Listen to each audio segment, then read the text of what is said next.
not just come in there and look for knockouts, and that's not the case. You know, I'm actually a sharp, smart fighter.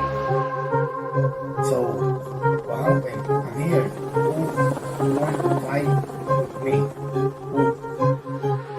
I really don't care who's in front of me. I don't feel like no fighter can beat me.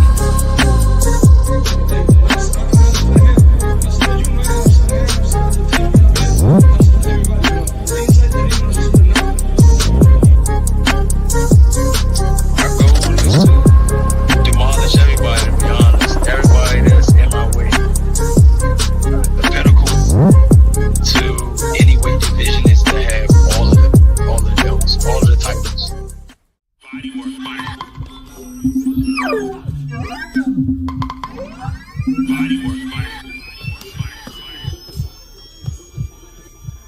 Welcome to Bodywork.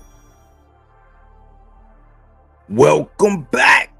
It's Michael Rogers. Welcome to Bodywork Boxing. It feels so good to be back.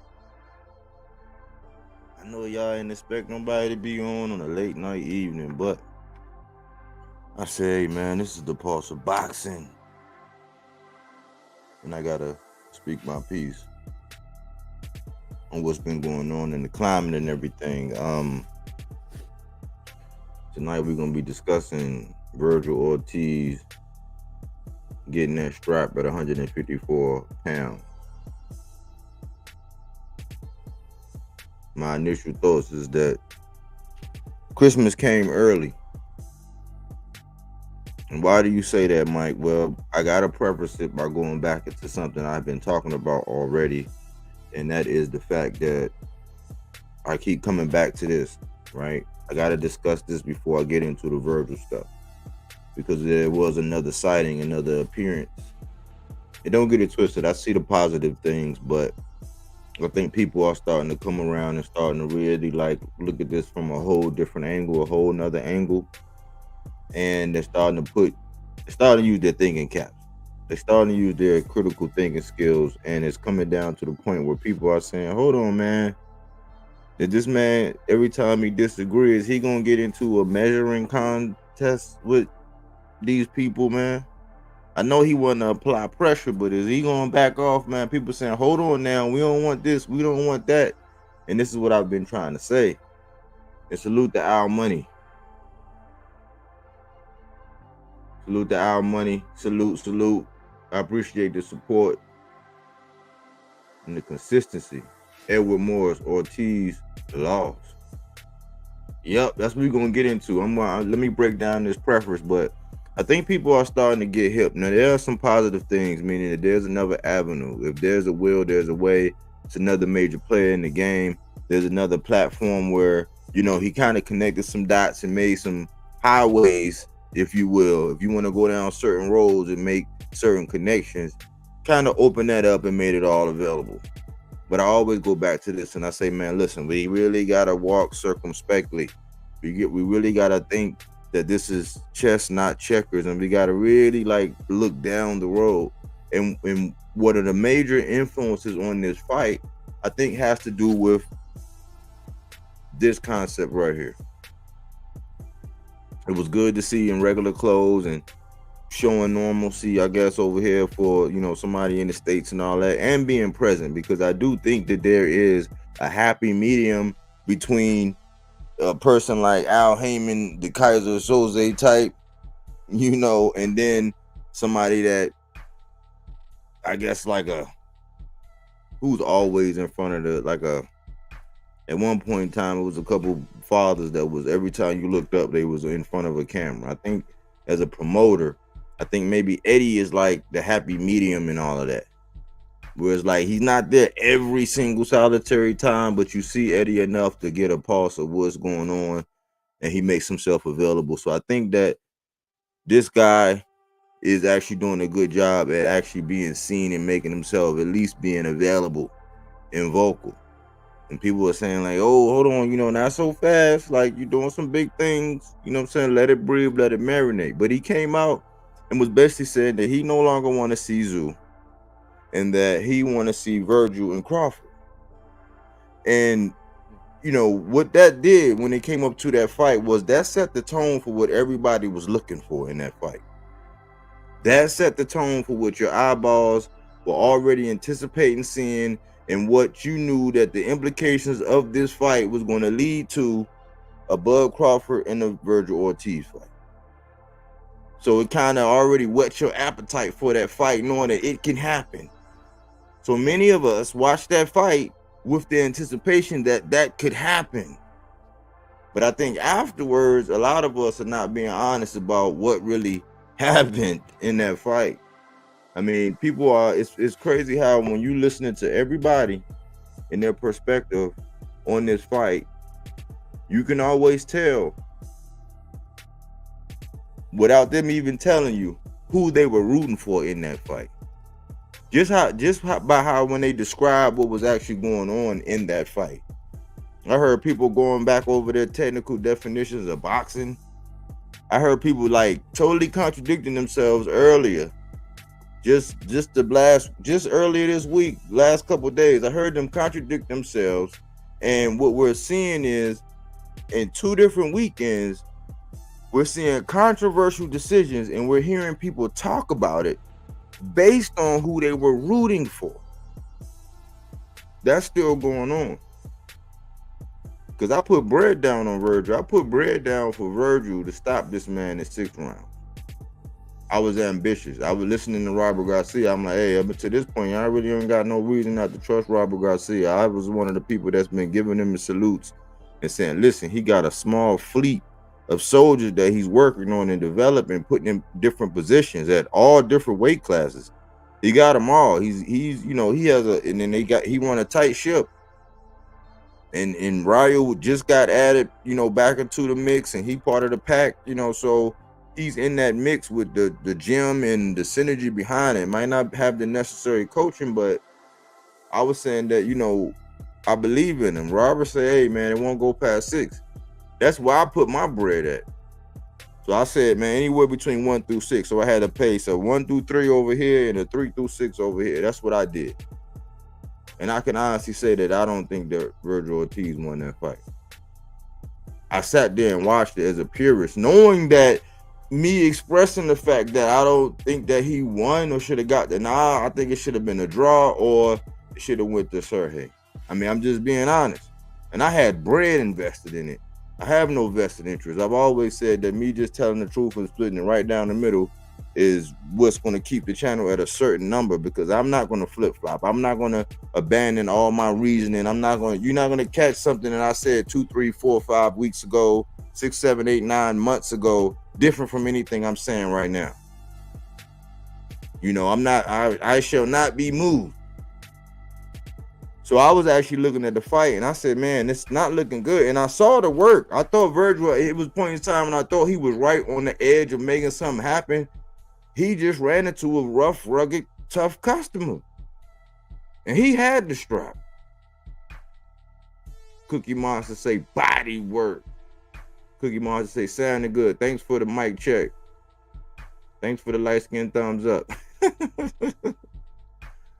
But I was looking at it like, man, I'm happy. I was finally happy for Vergil. I've been following Vergil. He's the piranha in my boxes to watch collection.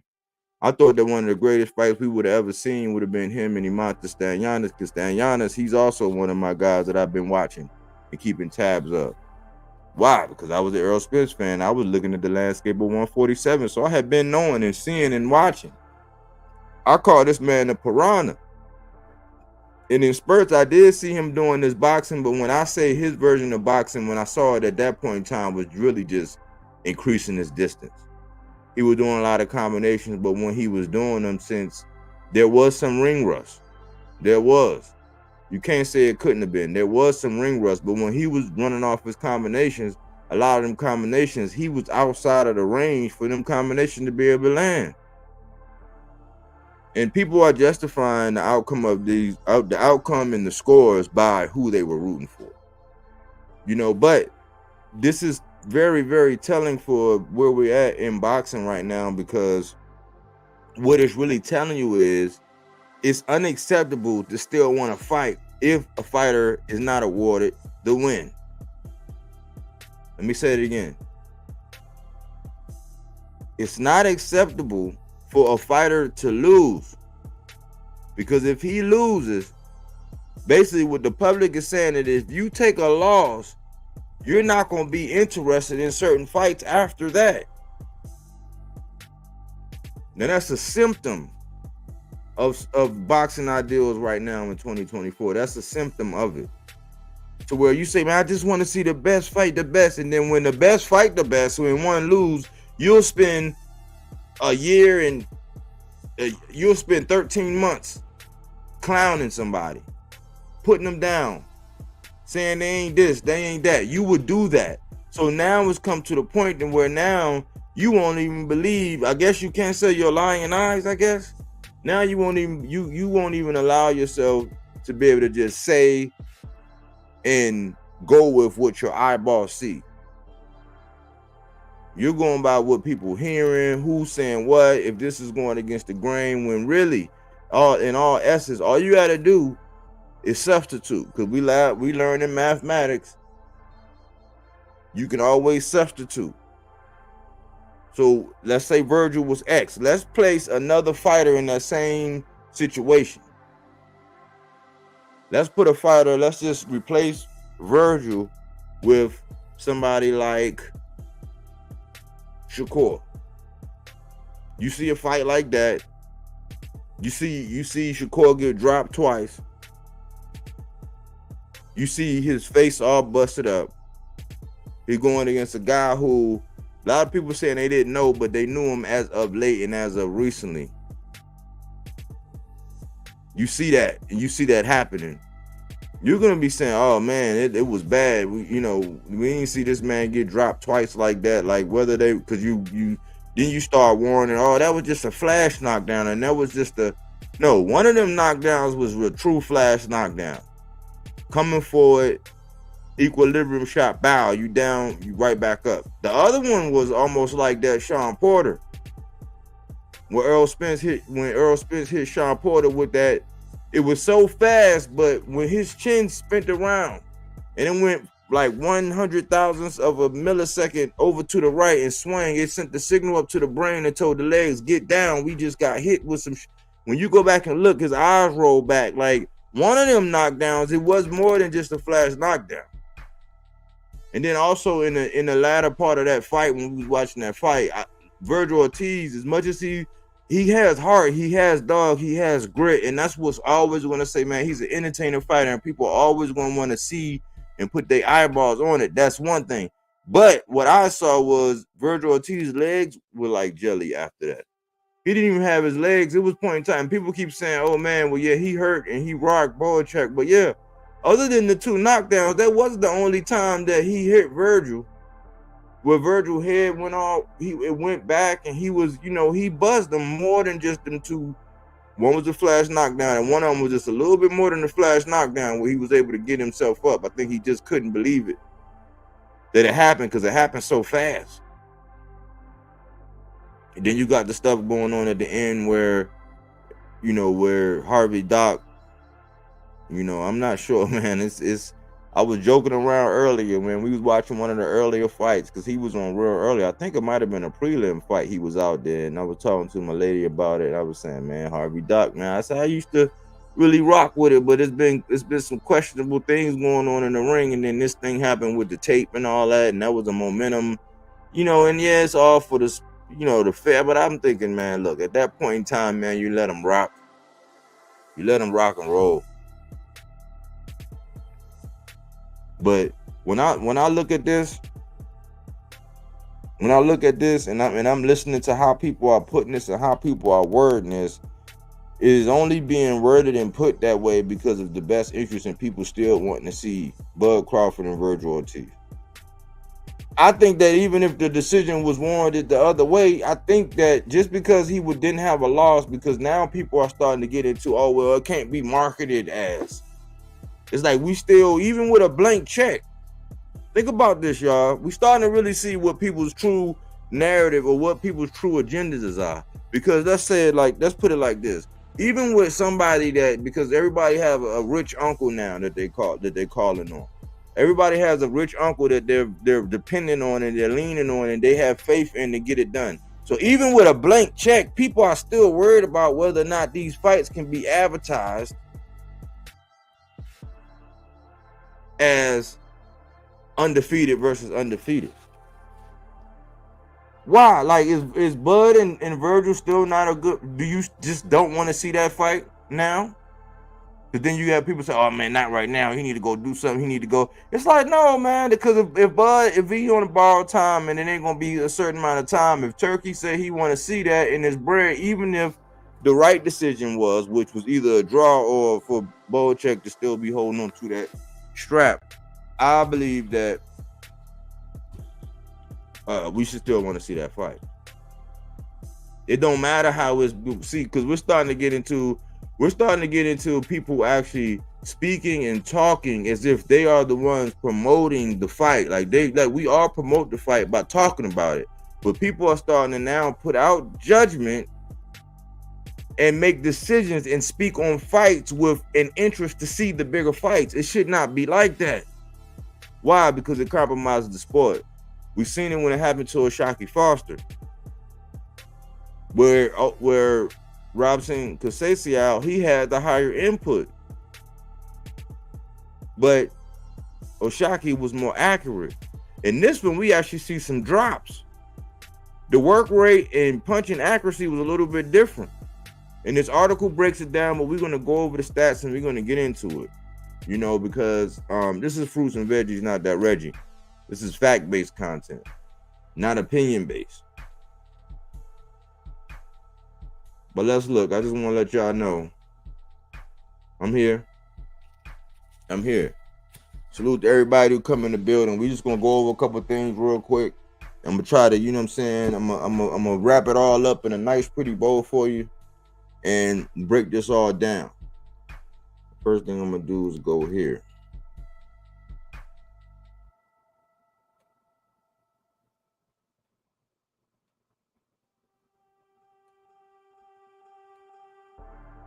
This is a boxing scene article. And let me do this because I know how it's getting out here. I know how it's getting out here. Let me just show this real quick. All right. Making sure I got that.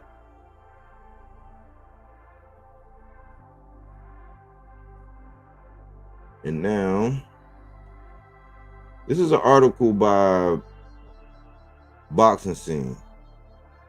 Vergil Ortiz finds out that they don't all just go away.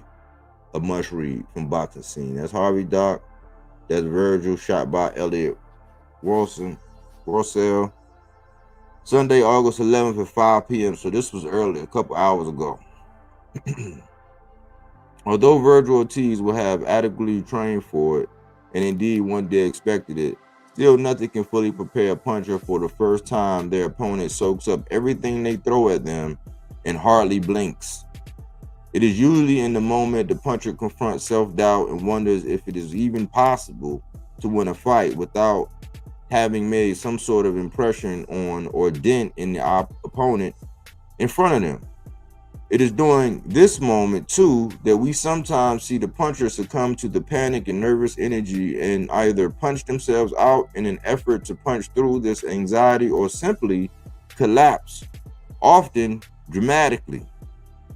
For Vergil Ortiz, owner of 21 straight knockout wins, there was always a chance tonight's August 10th opponent, Serhii Bohachuk, would be the one to finally end the run. Bohachuk, after all, brought to the super welterweight fight a 24-1 record and is noted puncher himself, with 23 of his 24 wins coming inside the schedule.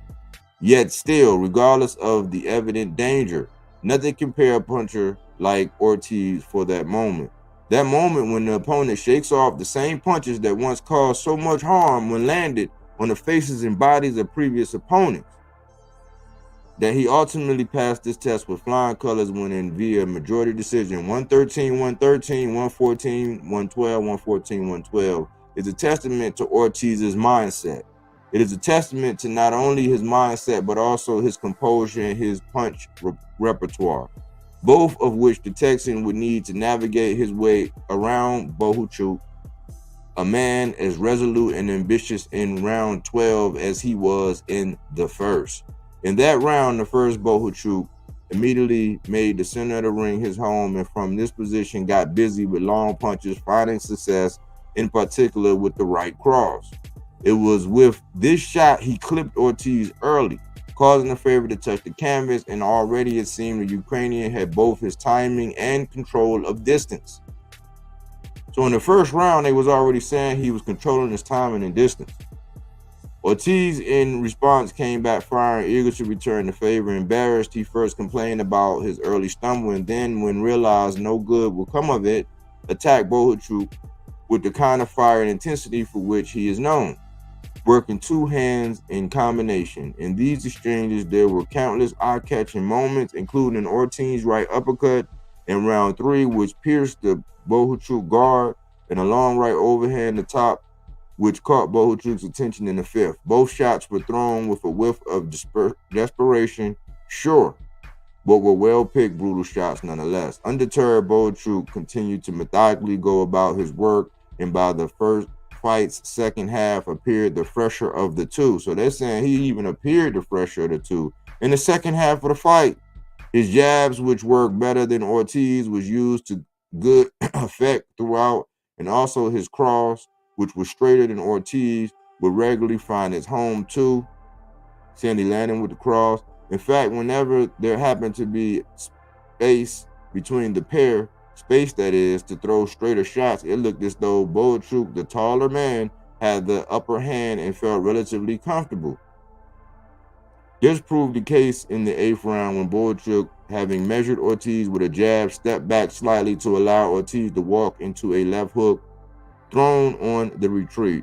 A smart trap and a clean punch. This would cause Ortiz to touch the canvas with his gloves for the second time in the fight. Mind you, Ortiz, annoyed to have been countered again, responded to the knockdown well. He refused to give Bohachuk any momentum off the back of it, and instead charged after his opponent with a certain indignation, lining him up with his left hand while chopping away with rights around the side. Now, for maybe the first time in the fight, it was Bohachuk who was being forced to concede ground and cover up. Now suddenly it was Ortiz who had Bohachuk hurt, with the two right hands thrown one after the other, responsible for much of the damage. As wild as it was urgent, Ortiz's reaction in 8 rounds was that of a man accepting his fate, accepting once and for all that this was going to be a different kind of fight than the norm and would therefore require a different kind of performance. He ended the round, arguably one of the best this year, while almost a smile in his face, relishing this difference. The 11th wasn't bad either. In that round, Bohachuk would again steady Ortiz with a straight right before Ortiz, now punching fully with the abandonment, came back with looping left hook of his own, in turn hurting and wobbling Bohachuk. A right uppercut then swiftly followed, along with several other shots, and it looked at that stage as though Ortiz might finally get what he both expected and desired coming into the fight, a stoppage. Bohachuk, though, refused to give in. Instead, he fired back with a right hand of his own, which tempered Ortiz's excitement somewhat, and by the end of that round, had regained both strength in his legs and his poise. By that point, it was Bohachuk who was coming forward behind stiffness right crosses, while Ortiz appeared to have punched himself out. This is the other thing about punches, of course. Just because they have been hurt and just because the final bell creeps ever closer does not mean they forget their default setting nor feel any less capable of landing that one big punch. This was true of both Ortiz and Bohachuk, with the pair convinced even in round 12 that the 3 ringside judges were unnecessary. That round, like so many previous rounds, was one defined by numerous quality changes, only now the punches were a tad slower, the hands held a little lower, and the escape moves not quite so slick. Both men were tired, in other words, and yet, to their credit, they would not let up, give ground, or allow their opposite number to detect their fatigue. Indeed, this was not a case of two punchers realizing they couldn't hurt an opponent and then reverting to a style of fighting, boxing more, perhaps, or cruising to a decision finish. Rather, what you had with Ortiz and Bohachuk tonight was an example of two punchers whose unwavering belief in their power and ability to hurt delivered in the end exactly what you would expect, a serious fight of the year contender. I like that they broke it down and they were very truthful in the article about what they actually saw. But in reading that, I'm not sure how you would think. I mean, if you listen to that article and how they put it, that's exactly, like a lot of the things they said, that's exactly what happened. You know, that's exactly what happened. So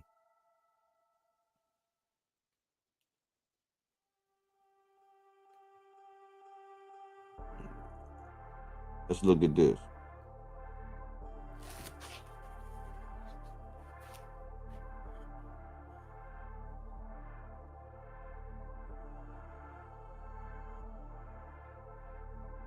Let's look at this right here.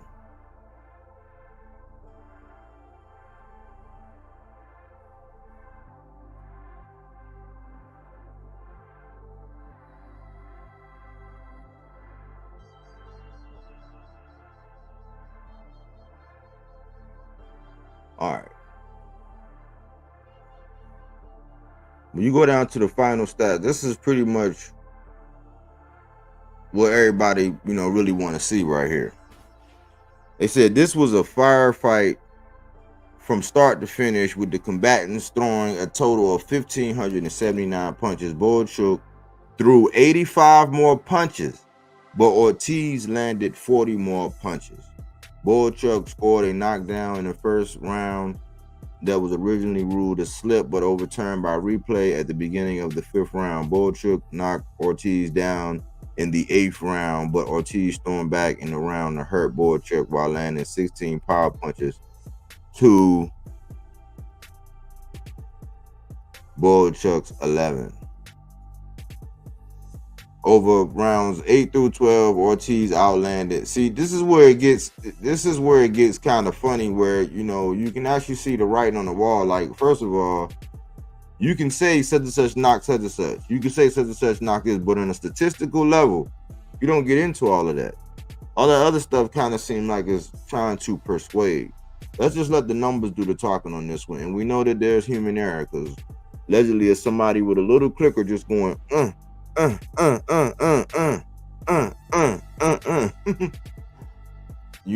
guess body with the middle, and then I don't know, somebody had to, with some resources, have to tell us.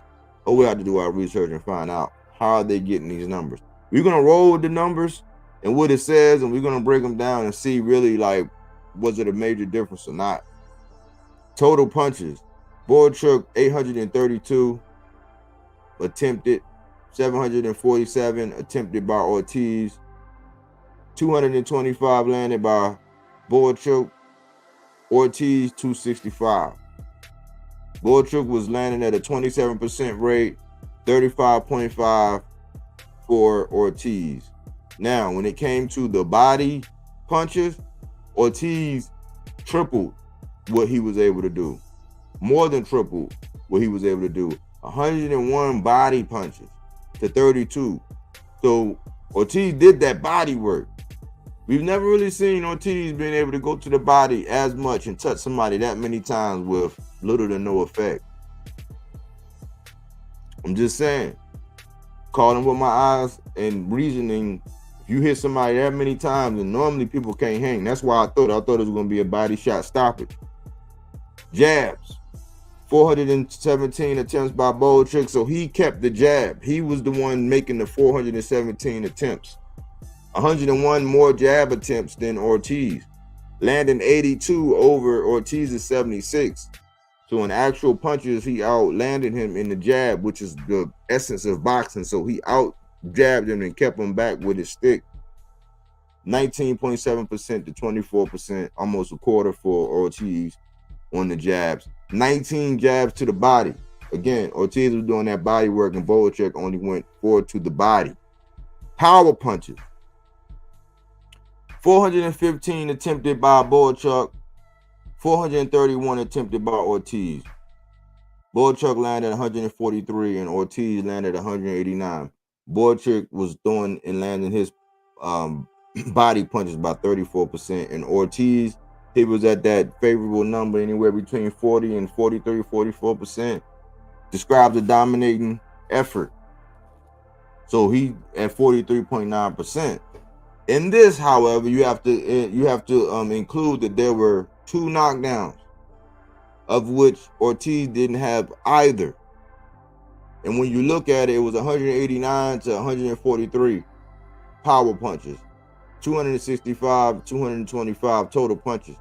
Vergil Ortiz landed 40 more punches than Bohachuk. And the work rate was about the same, even though Bohachuk was more active. So, I hear it echoed all the time. If it's forced judging criteria, defense, effective aggression, ring generalship, and accurate punching. There's 4 different categories. So defense, who would you give the nod to? Who had the ring generalship? Who could do what they wanted when they wanted to? You can say Vergil Ortiz made an adjustment. You can say he made an adjustment and started boxing, but how effective was he when he started boxing? Did he mitigate anything? Yeah, in spurts he did. And then I think once Bohachuk decided, okay, we boxing now, he was setting them traps and letting Vergil come in. Bada boom, bada pow. But according to the article, we heard what we heard. Now we seeing these stats and people are blowing those all out of proportion. And again, it's my theory that people are talking about this fight and speaking on it with their objective in mind. Like the objective to be able to see Ortiz and Bud in the ring, even though that might not happen next. But it's like we got to be honest about what we see, man. And I think Christmas came early. You know, I really do. I think Christmas came early. The last thing I wanted to show you was this.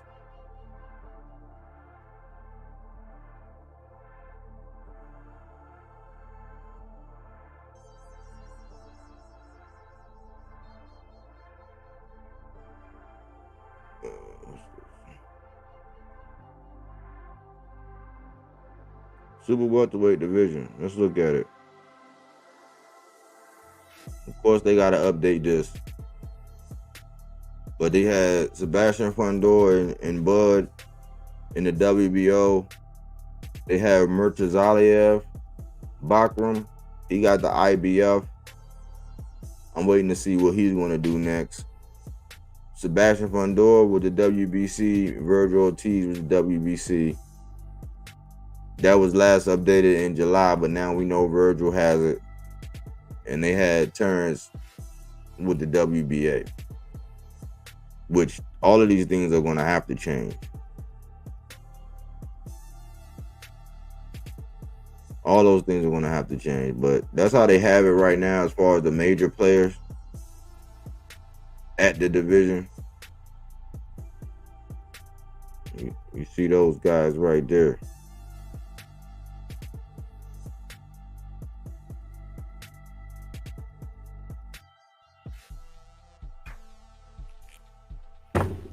Let's talk about it, man. Let's talk about everything else last night. A lot of people are on the Lopez Angelo Leo fight, and I think everybody done hit the nail on the head with that fight. It's not much more to speak on about that one.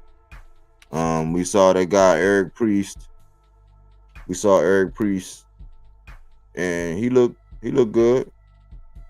You know, he got a decision. We saw Cecilia Breakers and Marcela Cornejo. Unanimous decision by Breakers. Toward the end of that fight, man, you can really see the veteran savvy of Cecilia Breakers. We've seen that guy Joel Iriarte, a 6-foot welterweight, and he looked mean, man. He really looked mean. But I gotta admit, man, the guy Miguel Ortiz, man, me and my lady was cracking up, man. They said this dude was coming off a 6-year layoff and he was out on bail. we was sitting there like, man, what is going on, man? And I'm like, you know, because I guess, you know, they in that building phase. But Iriarte did exactly what he was supposed to do. First round referee stoppage went down as a TKO. We seen Gabriela Fondora win flyweight with the IBF against Daniela Asenjo, and it was just, at one point in time, I was like, man, if you love your lady, man, go ahead and let her, you know, go ahead and call it for her, man, because it was just, she just took a lot of abuse, a lot of punishment. Gabriela Fondora looked surgical out there. I was saying during the fight, I said, man, if her brother fought like her, man, with that range and distance and the discipline, and she didn't really want to if he didn't really want to get into brawls all the time, and just really use his length and his distance the way his sister do, it'd be almost impossible to beat him, because he's at an extreme advantage. Extreme. Let's see. When Vergil Ortiz knocks Crawford out, you are going to praise him, right? Oh, whatever happens, whenever the verdict is what it is, you know, we're gonna give him his salutes. You know, we're gonna give him his worthies. Whenever that, you know, if that were to happen, we'll, you know, I'll give credit where it's due. You know, I just think that we're in the habit now of, I always ask, like, what is real boxing credit? Because they'll give you credit today and then take it away tomorrow. So, you know, I'll acknowledge exactly what happens when that fight ever happens, if it does. That's what I'll say, Ray.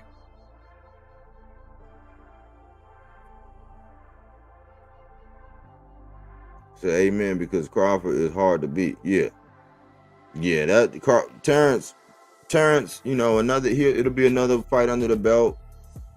You know, and Terrence his IQ is different, man.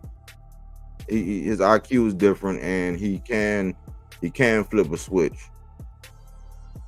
You know, so we'll see. I'm not gonna fall in love with that fight going down next, because I've been watching and paying attention to what's actually going on, and I know the business of boxing is one thing, and then somebody coming in with a blank check is a whole different thing. So we gotta wait and see what's gonna be ordained or what's gonna come down the pipe. We got to see that was the Golden Boy card to start, but then Top Rank, they were doing their thing. You got to see Alan Garcia versus Michael Lopez. Third round stoppage, man. That guy Alan Garcia and that coach, what's her name, Gloria? Hey, he looking nice. He's a lightweight too, so kid Kansas. So his name is starting to ring bells. People starting to look for him. Chop Gonzalez, Albert Chop Gonzalez, KO in the third round, annihilation. His name starting to ring bells. He's starting to come up, and he fought a gentleman by the name of Damian Alcala. We got to see Vito Melnicki at 154 against Laszlo Toa, and they counted it a disqualification because his coach just got in the ring without signifying that he wanted to fight over, so it goes down to disqualification. But Vito Melnicki hit that man with a vicious two-piece, a yin-yang, you know what I'm saying? It was over. You know, he brutalized him, and he's talking that talk saying, hey, listen, I heard a lot of these guys over here at Top Rank been talking, you know what I'm saying? I want to get some Xander. So he's calling out the Puerto Rican rising star Xander Zayas. So, you know, hopefully he take on that Francis Ngannou. Remember when Francis Ngannou said, it's a wolf in the house and I'm about to bite some sheep. That's how Melnicki talking, man. Talking real good, looking real focused. That's a big dude. I think he ain't nowhere near done growing. I think he gonna go up a couple more weight classes, man. That's a big dude, but he looking sharp, looking crispy. For what they putting in front of him, he's doing exactly what he's supposed to be doing with him at this point. And we had Kenny Sims Jr. and that dude, Jonathan Romero. Boss man, he got a stoppage. But I can say is that guy, man, that guy was like 37 years old. And he was moving up. I think he had moved up I don't know how many weight classes that was different from where he was. So they was actually fighting at 148. You know, I like when fighters get down to the weight that they're gonna be, but I guess Buddy wasn't making weight. Something happened with the weight, he couldn't make it. Last minute replacement. All during the week when I kept seeing the opponents and hearing that there was no determined opponents. Even when I watched the little interviews that Kenny Sims had floating out there, wasn't seeing anything going on with his opponents. And I'm like, man, this is a guy that kind of seemed like it's kind of easy to like avoid him, or they play that, well, what do you have to offer game? I think he's really right on the cusp. And that whole situation with that WBA belt, man, that they're moving around the pieces, man, he should have been in the mix. Because if he was in the mix with the WBA, if he was in the mix with that situation, man, maybe Pitbull, because between Barossa, Rolly, Pitbull, Kenneth Sims was going to be in the mix. He's up next. He's right there, but he's right at the level to where people are saying, what do you have to offer? But he's good enough technically and skill-wise to where he either going to make you look bad or beat you up. Like history shows, he's probably going to beat you up or give you a very, very hard fight. And I'm not sure. But I'm not going to put too much stock in what happened. He did exactly what he was supposed to do with Buddy. And you had Charles Cromwell stopping Alex Gray. Charles Cromwell just looking like a buzzsaw for real. Look like a little action figure that is gonna go in there and hit you with.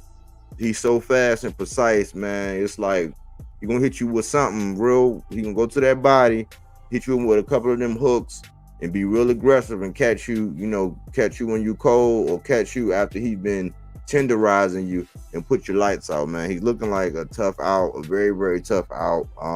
We're gonna see, man. We're gonna see. I hope he stays active and he stays in the mix.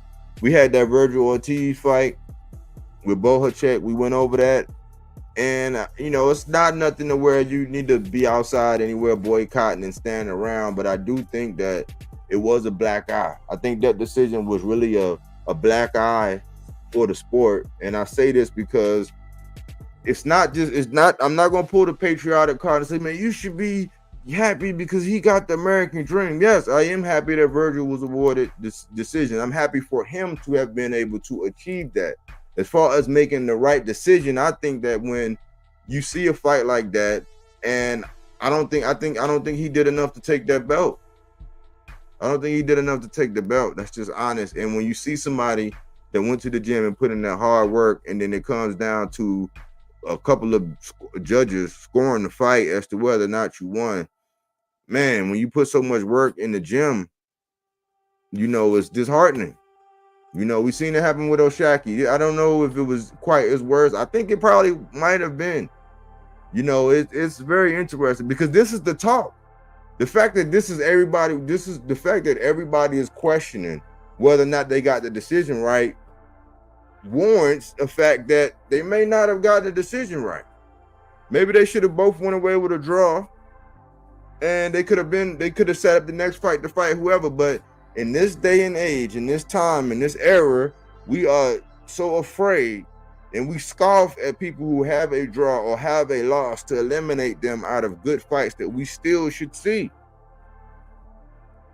So I'm plead for everybody to start looking at fights, and even if you have a vested interest in seeing something down the future, still keep it 10 times 10 about what you're seeing. Don't do it trying to be down like Brandy. Don't do it because you want to be affiliated and associated and you want to be accepted or part of a pack. You know, let's just be real, man, because it's going to hurt the sport, man. It's going to hurt the sport. It's going to hurt the sport because neither one of them guys really had to fight each other. Like they could have said, no, I'm going to take a light touch. I think I'm going to go ahead and give me a light touch here. I'm going to go give me a light touch there. But when you come up against somebody and you get the fight of your life and that guy dropped you twice and pretty much hit you like he was he's more active, but you were a little bit more accurate. I mean, it's disheartening when the right decision is not made. I would have lived with the 113. You know what I'm saying? Straight across the board. At a minimum, you know, after seeing it. But people are going to say, man, you don't know the sport. You can't judge it. You never put on gloves. Yeah. But the fans know, and you know, real boxing heads know what they actually seen in that fight. And it has nothing to do with with us wanting to see bigger fights. Because either way, we're going to want to see the bigger fights. I think that we're just too concerned with we're concerned with the marketability of the fight, which is kind of crazy as fans.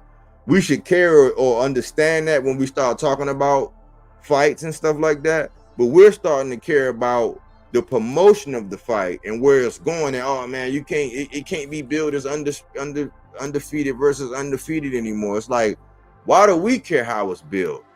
Because I thought that the whole having a bag of money or having a rich uncle that you can just, play your violin for and that'll make fights for you. I thought that the bag was the thing that was going to eliminate all the politics. But no, now we using politics to get the bag, and then politics as to why this shouldn't happen, and politics as to why this person should lose. We just saw this in three major fights here recently.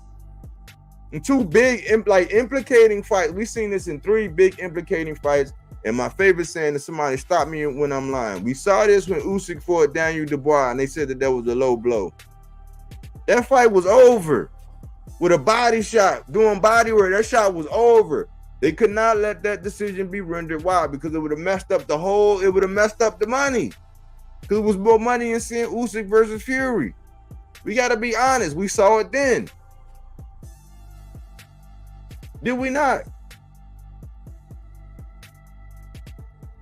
We saw it when Fury and Ngannou went up at it, because you can judge it if Fury got knocked down. The only thing is more so what would really warrant that fight to be justified as a decision, which a lot of people say Ngannou won that fight. But what really won it was that Ngannou took off in the 10th round. His activity rate went down. It's the same thing that happened with Loma and Devin. Took off the final round, thinking that you had it in the bag, and just took off. But that was a major implication. They couldn't allow Ngannou to get the decision on that fight. Why? The politics of boxing. It happened again. But of everything that's of note right now, this fight right here, this Bohachuk and Vergil, it happened again, and the decision was rendered because of the politics of boxing. That's three strong cases. These are not the only cases, but that's three very strong cases that when you look at it, you got to come up with some cold, hard facts to be able to tell me I'm not on to something.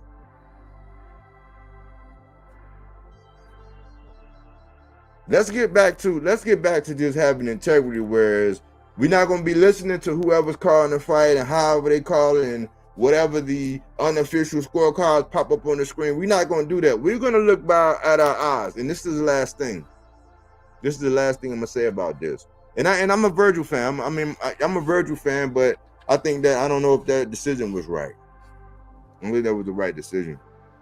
But I'm going to leave off with this. When you go back and you look at the corner, when you're watching that fight, going into the 12th round, listen to what Robert Garcia was telling Vergil Ortiz. Listen to what he said. He basically said, he told him, he said, you got 3 minutes, Vergil. You got 3 minutes, man.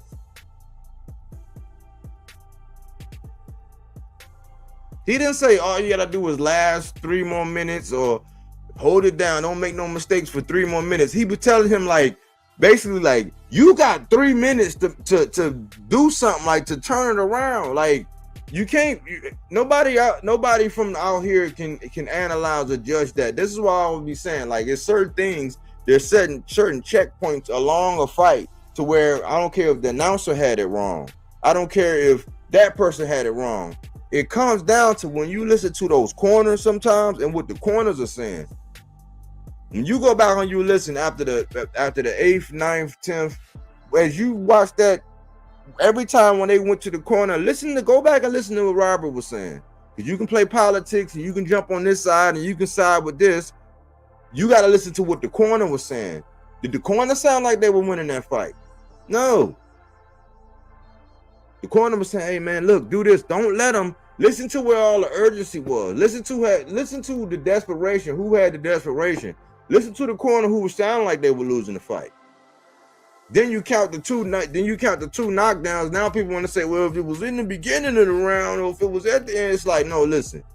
Let's just judge what we actually saw.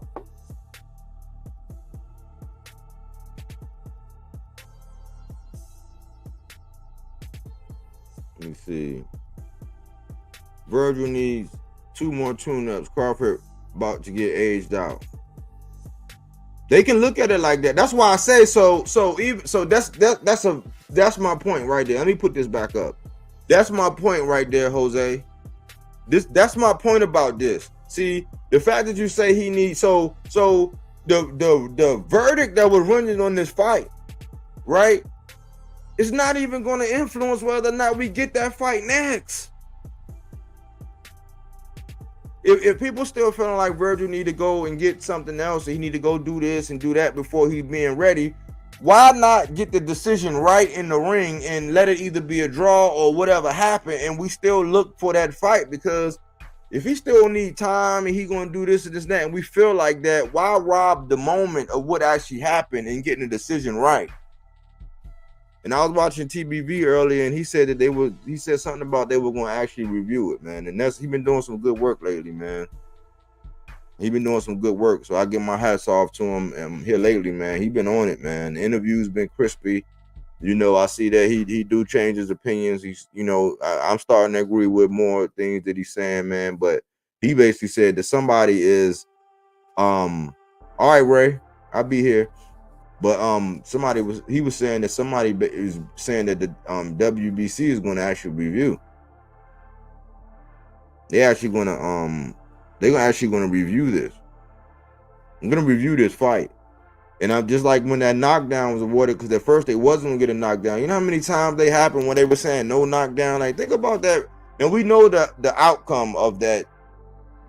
We know the outcome of that Ryan and Devin fight. But think about how many times somebody get knocked down and rep, no knockdown, and they didn't go back to the scorecards, or they didn't use the camera to say, oh man, that wasn't a low blow. Like in the Puello and Antoine Russell fight. They could have went right back to the camera and be like, oh man, that wasn't a low blow. Like, you know what I'm saying? They could have got it right. Just like the reviews, like in football, when they changed that rule. The judges are lucky the Italians are not around like the old days. These dudes are betting big money in the judges to do this. Yeah, that's another thing, man. That's another thing, man. I think, man, that was one of them things where, man, you got to start investigating, because we are in the era, man. Remember, I had bread. I wasn't mad, because look, it's been plenty of time where I've made bets on fights and I didn't get the decision, but I was happy. Sometimes it's not, you're not happy that you lose money. I was just happy that we got that kind of fight, or that person proved me wrong. Like, cause either way you win, especially when you ain't, I don't be putting no real money down, no nothing I can't afford, you know what I'm saying, not to put down and you know, depart from. But you know, even though I put down bread, I bet one time 1 through 3 and then 3 through 6. I 2 different ones to try to cover that whole 1 through 6. I put the bread down. I'm not upset that I lost, but we got a great fight. But I am disappointed that the decision wasn't right. You know, it's just food for thought. And you know, I know I'm a victim of it. I'm a victim of this, where no matter what, I'm going to speak the truth about what's going on. I'm gonna call it straight down the middle. Why? Because I'm not trying to be down like Brandy. I'm not gonna get on bended knee, and I'm not gonna kiss no ring. You know, that's just not me. Not gonna do it. So either way, I'll keep it a buck on this boxer, I'll keep it a buck on that boxer. Either way, I won't win, because they be like, oh man, he said this or whatever. And if they don't like that, it's just an analysis, man. Just analysis like everybody else. Fruits and veggies, not that Reggie. Fact-based content. I appreciate everybody who came out, man. I just wanted to go down here and say that, look, man, let's get it right. Let's call what our eyes are seeing. Let's be vocal about. Let's not be agenda-driven in what we're campaigning for when it's really all big fights. Let's not get so caught up in, oh, this person ain't gonna get paid that, and they ain't gonna get this. Let them hash that out.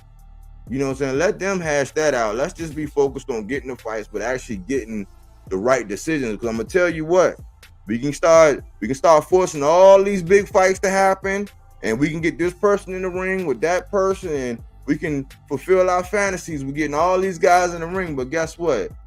Somebody might get hurt if this judging and stuff get happening, because think about it, bigger fights have bigger implications, right? So what if the politics of boxing come involved with these big fights? Then people, it's gonna cause a riot. People gonna say, oh man, like something's gonna happen, man, if they don't get it right. So let's get that right. But we can't get that right if we're not gonna be vocal about what we actually seeing and being honest. Regardless if we want to see this person, see that person in the future, we gotta be honest about what we see. You know what I'm saying? Not based on what we want. Not based on the outcome of what we expect to see, because we can still get that. Remember, we got a rich uncle with a bag, and we could just be like, hey, I want to see this. Get me this out that gumball machine. Remember? So we should be removing the politics of boxing now that everybody getting paid. Not trying to be all, yeah, man, no, because if you listen, right, yeah, in the first 30 seconds, man, he threw 7 jabs, man, and Bohachuk, man, you could see it in his eyes, and his calf muscle was tweaking, and you could tell that he was intimidated. It's like, no, man. No, man, that's not what we saw, man. That's why I say, man, people they don't understand this when I tell them this. I say, this is why I like the knockout. I like the complete boxer knockout artist. You talk about Tank and anyway. That's what I like, them kind of guys. Why? They're well-rounded. They can fight every different. Same can be said about Bud. Can fight in different ways, can make several different adjustments, can do this and that, you know, but they don't tend to. It's the first time in a long time we didn't see Bud get the close, but these other 2 guys, Tank anyway, they do not tend to let fights go the distance. You don't have as much film on these guys to be able to look and study, and they can make an adjustment and get you out of there. Why? And why is that important? Because you can box the fight of your lifetime, and then a judge can say that you lost. This is why I prefer the knockout. It's not all about the knockout. It is when you want to guarantee victory.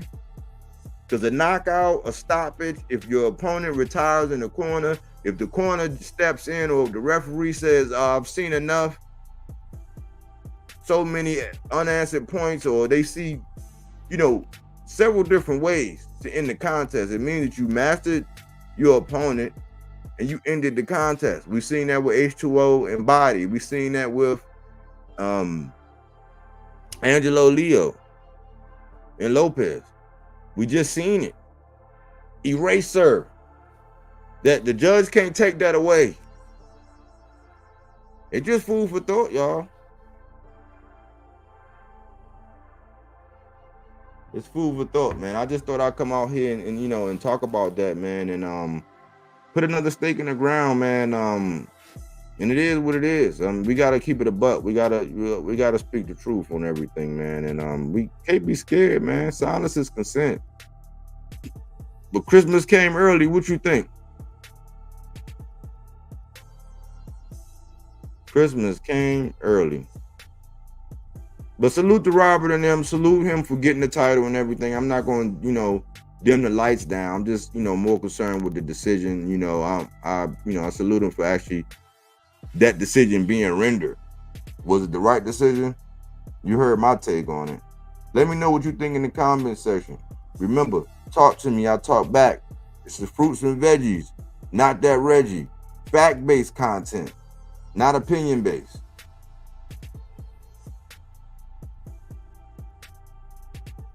I like Vergil, but damn. Yep, 704 Joe, yeah. That's how it is, but that's it, y'all. I mean, you know, let me know in the comment section. Let me know. Give me some feedback. Let me know if I'm on to something. If you're seeing some of the things, if you agree, if you disagree, let me know. Talk to me, I'll talk back. Thanks for choosing Bodywork Boxing. But we don't take things for face value. We do that body work. He didn't want to box. He wanted to actually prove that he could punch with you. He was like, what the fuck is this nigga, right? Oh, okay, you want to go to sleep. You tired. Welcome.